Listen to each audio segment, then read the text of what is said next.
অর্থনৈতিকভাবে মধ্যপ্রাচ্যের সবচেয়ে গুরুত্বপূর্ণ দেশ কাতারে নিজস্ব শোরুম উদ্বোধন করল ওয়ালটন। এই শোরুম থেকে মধ্যপ্রাচ্য এবং আফ্রিকায় ওয়ালটন পণ্য সরবরাহ করা হবে।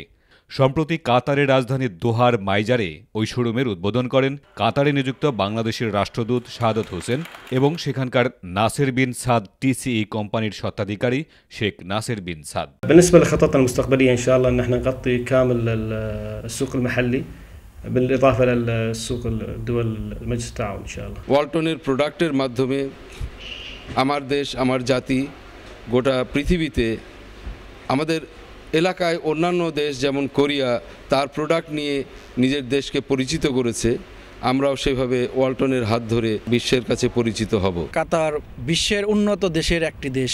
কাতারে ব্যবসা সম্প্রসারণের মাধ্যমে আমাদের প্রোডাক্টের মান যে অনেক উন্নত ইতিমধ্যে আমরা প্রমাণ করেছি। উন্নত সমস্ত দেশে আমরা এখন খুব সহজে বাজারজাত করতে পারবো। I see all things, the quality and the color, all things very very good. Wish them all the success. I think Walton will do a good business here in Qatar. وطنية من بنغلاديش.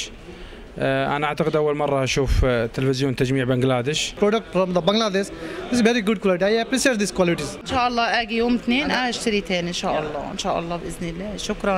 Mutton বহুত আচ্ছা লাগতা है। বিদেশি অন্য কোনো জিনিস ব্যবহার করার কোনো প্রয়োজন নাই, আমাদের দেশের জিনিস আমরা ব্যবহার করব। আমি এটাই কামনা করি যে সারা ওয়ার্ল্ডের মধ্যে সেটা ডিস্ট্রিবিউট হোক। মারহাবা বিকুম ফি কাতার ওয়ালটন। কাতারের মাধ্যমে পুরো মধ্যপ্রাচ্য এবং আফ্রিকায় পৌঁছে যাচ্ছে বাংলাদেশের পণ্য ওয়ালটন।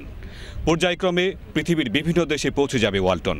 আর এভাবেই ইলেকট্রনিক্স, অটোমোবাইল এবং ইঞ্জিনিয়ারিং প্রোডাক্টে সারা বিশ্বের সেন্সেশন হয়ে উঠছে বাংলাদেশ। উদয় হাকিম, দোহা, কাতার। ওয়ালটন, আমাদের পণ্য।